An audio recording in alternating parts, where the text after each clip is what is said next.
आदाब नाज़रीन, मैं हसीम आशा उस्मान ओखला टाइम्स के लिए आपके साथ एक नई सीरीज़ शेयर करने आया हूँ। यह है विमेन एंटरप्रेन्योर्स पे, जो कि ओखला में रहने वाली है। ख़ास तौर से मुस्लिम समाज के अंदर औरतों को घर से बाहर निकलकर ज़िम्मेदारियाँ निभाने की उम्मीद कम की जाती है। ऐसे में हमारे साथ कुछ ऐसी औरतें भी हैं जो कि ओखला से ताल्लुक़ रखती हैं और बहुत शानदार घर और बाहर का काम मैनेज कर रही हैं। तो आज हम मिलते हैं फौजिया इफ्तिखार से, जिन्होंने जामिया से एमएफए किया है और ये इनकी जो शादी हुई ताबिर शम्स से हुई, जो कि एक इम्पोर्टर हैं। उसके बाद ये बेहद अच्छा काम कर रही हैं। ये एक ग्राफिक डिज़ाइनर भी हैं, कैलीग्राफी को ग्राफिक डिज़ाइनिंग में ये लेकर आती हैं और अल्लाह के कई सारे नाम और तमाम वो सारी चीज़ें जो कि घर को सजाने के लिए आप कभी सोच सकते हैं, वो ये बनाती हैं। इसके अलावा फौजिया जो हैं वो एक टीचर हैं। वो DUSU के साथ में टीचिंग का काम करती हैं, ग्राफिक डिज़ाइनिंग पढ़ाती हैं, कंप्यूटर एप्लीकेशंस और तमाम इस तरह के सब्जेक्ट्स जो उन्होंने अप्लाइड आर्ट से रिलेटेड हैं पढ़ी हैं, वो आज पढ़ा रही हैं। इसके अलावा बहुत ही एक्सक्लूसिव जो इनका फीचर है वो है इला रूट। ये इला रूट जो है ओखला हैग मेन रोड में है। अगर आप तिकोना पार्क से आ रहे हैं तो ज़रा आगे चले आइए और आपको इला रूट नज़र आएगा। तो चलिए मिलते हैं फौजिया इफ्तिखार से। फौजिया, आपका ओखला टाइम्स से बहुत बहुत खुशामदीद करते हैं हम। और ये बताइए फौजिया अपने बारे में कि ये इला रूट क्या है, इसका नाम इला रूट क्यों रखा आपने और ये आपकी रूट से कैसे जुड़ा हुआ है? बेसिकली इलारू जो वर्ड है वो पर्शियन वर्ड है, उसका मीनिंग है रूटा। तो मेरा जो कॉन्सेप्ट था एक रेस्टोरेंट स्टार्ट करने का, वो ये था कि नाम चीज़ें जो हो वो डिफरेंट हो, बट एक नाम भी कोई डिफरेंट होना चाहिए। इसलिए मैंने इसका नाम इलारू रखा, जो काफ़ी अलग है।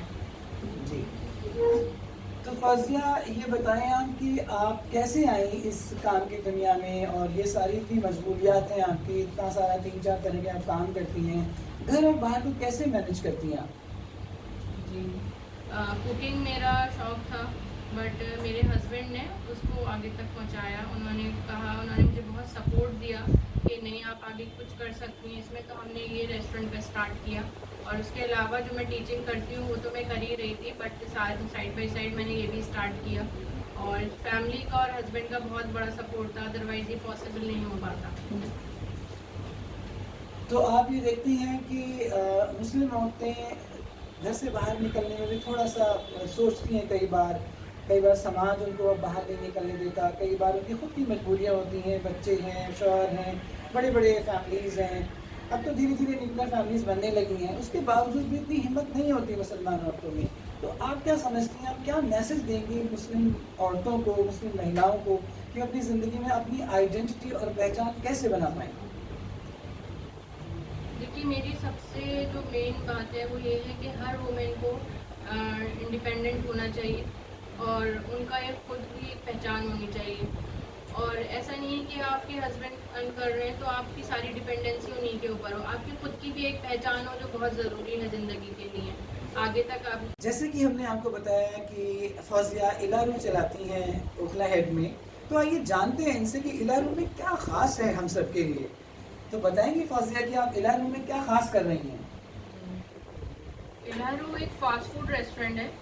इसमें हमारे पास जो भी फूड है वो हमारा बिल्कुल फ्रेश होता है। और जैसे अगर हम बात करें, हमारे पास चिकन पॉपकॉर्न है, वो हमारा स्पेशल है। हमारा सिजल ब्राउनी स्पेशल है। हमारे पास बर्गर स्पेशल्स हैं। हमारा पफ बर्गर स्पेशल है यहाँ पे। तो अगर आप इसमें पॉपकॉर्न या कोई भी ऐसे की बात करते हैं तो हमारा वो फ्रेशली मेड होता है। ऐसा नहीं है कि अगर ऑर्डर आता है तो हम उसको दोबारा से डीप फ्राई करके या प्रीट करके दे देते हैं। जब ऑर्डर आता है उसी के अकॉर्डिंग वो प्रिपेयर्ड होता है, तो इसीलिए शायद हमारे ऑर्डर में 4-5 मिनट का डिफरेंस आ जाता है। और बेस्ट पार्ट ये कि हम 100% प्योर और जेन्युइन क्वालिटी प्रोवाइड करते हैं कस्टमर को। हमारी किसी भी प्रोडक्ट में कोई भी मिक्स नहीं है कुछ भी, और रियल प्रोडक्ट है 100%। तो मेरे मुंह में तो पानी आ चुका है अब तक। इलारू पे मैं आज कुछ खा के ज़रूर जाऊंगा। आप भी आइएगा और इलारू के टेस्ट को ज़रूर महसूस कीजिएगा और अपने जो सारे मिलने वाले फ्रेंड्स हैं, रिलेटिव्स हैं, उनको भी यहाँ इनवाइट कीजिएगा। एक सवाल और मेरे जहन में घूम रहा है फौजिया कि ये जो कैलीग्राफी आप करती हैं ग्राफिक डिज़ाइनिंग में, इसके बारे में आपका क्या कॉन्सेप्ट है और हम तक ये कैलीग्राफी आप कैसे पहुँचाएंगी? जी, कैलीग्राफी का बेसिकली ये कॉन्सेप्ट है कि मेरी जो कैलीग्राफी है वो मार्केट में जो आपको लोकल अवेलेबल कराते हैं 300-200 उस प्राइस में अवेलेबल है, और मैं ये डिजिटली कन्वर्ट करके देती हूँ। अगर आपके पास कोई डिज़ाइन है तो उसको भी आप मुझसे डिजिटली कन्वर्ट करा सकते हैं। और तो इस तरह से हमें फौजिया ने बताया कि वो डिजिटली कन्वर्ट करके अपनी ग्राफिक डिज़ाइनिंग स्किल्स के ज़रिए कैलीग्राफी जैसी बहुत नायाब आर्ट को हम तक पहुंचाएंगी, और वो भी बहुत कम दामों में। तो बहुत खुशी की बात है कि हमारे इतनी टैलेंटेड विमेन ओखला के अंदर रहती हैं, और हम उनसे जो तो फौजिया, आप हमें ये बताइए कि आपने ये इलारू तैयार किया और इसके अलावा आप बहुत सारे और दूसरे काम भी कर रही हैं, तो क्या क्या चैलेंजेस आते हैं आपकी लाइफ में एज ए विमेन, कैसे आप उनको फेस करती हैं और उनको सॉल्व करती हैं? जी, जैसे आपने बताया मैं एज अ टीचर हूँ, तो मैं विजिटिंग फैकल्टी हूँ, तो मुझे डेली तो नहीं जाना होता, बट वीक में 2-3 डेज़ जाना होता है। तो 2-3 डेज़ मैं वहाँ रहती हूँ कॉलेज में, बाकी दिन मैं यहाँ पे संभालती हूँ। और उसमें बीच में ये भी होता है कि जो चीज़ें यहाँ के लिए मुझे प्रिपेयर करनी होती हैं वो प्रिपेयर करके मैं रेस्टोरेंट तक पहुँचाती हूँ, और बाकी टाइम में मैं अपने कॉलेज की चीज़ों में इन्वॉल्व रहती हूँ। ओखला में बहुत मेल डोमिनेटेड सोसाइटी है ईटरीज के बिजनेस के अंदर। आप जहाँ भी जाइएगा ईटरीज में मैनेजर से लेकर सर्विंग बॉयज़ तक सब मेल्स ही हैं। आप मुझे ये बताएं कि आपने इलारू में ऐसे विमेन कैसे एंट्री करी, और ये मेल डोमिनेटेड सोसाइटी के चैलेंजेस कैसे आप एक्सेप्ट करती हैं, ज़रा इस पर रोशनी डालिए। देखिए, चैलेंजेस तो आते रहे जब से ये स्टार्ट किया था, लेकिन धीरे धीरे उनको सॉल्व किया गया। अगर आप बात करें मेरे स्टाफ की, तो यहाँ पे जो भी रेसिपीज़ हैं वो मेरी खुद की हैं। मेरे पास जो भी स्टाफ है उनको मैंने खुद ट्रेन किया है, और उसके बाद वो प्रिपेयर करते हैं फूड।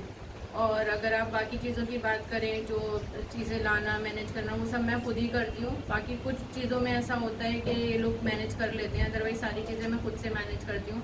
तो बस मेरा कहना यही है कि इरादे आपके बुलंद होने चाहिए, और अगर आपके इरादे बुलंद हैं तो आप सब कुछ कर सकते हैं। कोई भी चीज़ ऐसी नहीं है जो आप ना कर पाएँ। तो जैसे कि फौजिया ने कहा इरादे बुलंद हों, तो हमारी ज़िंदगी में हम आसमान को भी ज़मीन पे उतार ला सकते हैं, शहरयार साहब ने कहा था। तो इसी रूह के साथ, इसी स्पिरिट के साथ आज हम इस सीरीज़ की जो हमारी मेहमान थी फौजिया इफ्तिखार, उनसे मिले, और अगली बार हम एक नई मेहमान से मिलेंगे। तब तक बनी रहिए ओखला टाइम्स के विमेन एंटरप्रेन्योर सीरीज़ के साथ। खुदा हाफिज़।